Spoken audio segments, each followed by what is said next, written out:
Hi, எல்லாருக்கும் வணக்கம். இன்னைக்கு நம்ம என்ன பார்க்க போறோம்னா ஆட்டு ஈரல் பண்ண போறோம். அதாவது மட்டன்ல மட்டன் லிவர் அதை நம்ம ஃப்ரை பண்ண போறோம். ஸோ இது ஆக்சுவலாக குழந்தைங்களுக்கு ரொம்ப ரொம்ப நல்லது. நம்ம குழம்புல போட்டு கொடுக்கறத விட நம்ம லைட்டா எண்ணெயில் போட்டு வதக்கி கொடுத்தோம்னா ரொம்ப நல்லா சாப்பிடுவாங்க. நம்ம எப்படி செய்யறதுன்னு பார்க்கலாம் வாங்க.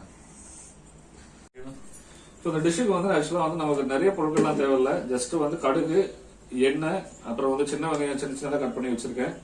ஒரு 1/4 கிலோ வெங்காயம் சேர்த்து எடுத்திருக்கேன். அப்புறம் லிவர் கிளீன் பண்ணி வச்சிருக்கேன்.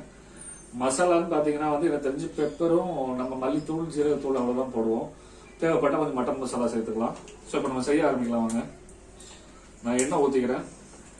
எண்ணெய் கொஞ்சம் அதிகமாக ஊற்றிக்கோங்க. ஏன்னா கம்ப்ளீட்டாக நான் எண்ணெயில தான் வேக வைக்க போறேன். கொஞ்சமாக தான் தண்ணி சேர்ப்பேன். அதனால எண்ணெய் கொஞ்சம் அதிகமாகவே சேர்த்துக்கோங்க. இப்போ எண்ணெய் காஞ்சிச்சு, நம்ம கடுகு போட்டுக்கலாம். ஸோ கடுகு பொடிஞ்சதுக்கு அப்புறம் நம்ம கட் பண்ணி வச்ச வெங்காயத்தை, சின்ன வெங்காயத்தை சேர்த்துக்கலாம். சின்ன வெங்காயம் நான் நிறைய எடுத்திருக்கேன். ரீசன் என்னன்னா, நீங்க எப்பவுமே ஃப்ரை பண்ணும்போது எவ்வளவு வெங்காயம் செய்வீங்களோ அந்த அளவுக்கு ஃப்ரையோட டேஸ்ட் சூப்பரா இருக்கும். ஸோ அதனால அந்த வெங்காயம் நான் இது நல்லா வதக்குறேன்.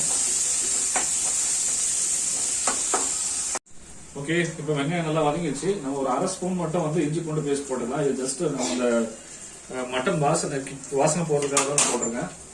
ஸோ இப்போ இந்த இஞ்சி பூண்டு பேஸ்ட் வாசனை போடுற வரைக்கும் லைட்டாக வதக்கிட்டு அதுக்கப்புறம் இதில் கொஞ்சம் கருவேப்பிலை சேர்த்துக்கோங்க.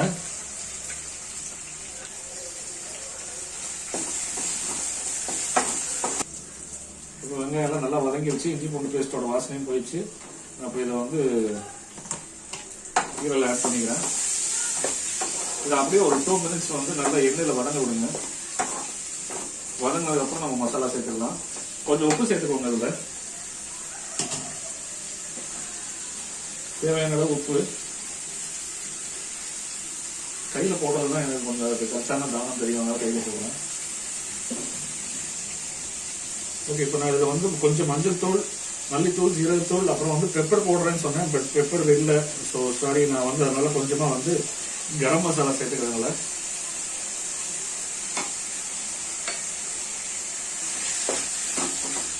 தண்ணி ஆக்சுவலாக வெறும் 1/2 டம்ளர் தான் சேர்க்கிறேன். பிகாஸ் இது எண்ணெயிலே நல்லா வெந்திருக்கு, ஓரளவு வதக்கிட்டோம். அதே மாதிரி ஈரல் வேகிறது ரொம்ப டைம் ஆகாது.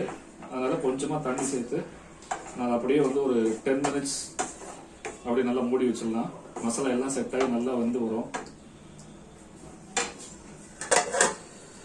மூடி வச்சுட்டு ஒரு 10 மினிட்ஸ் வெயிட் பண்ணலாம்.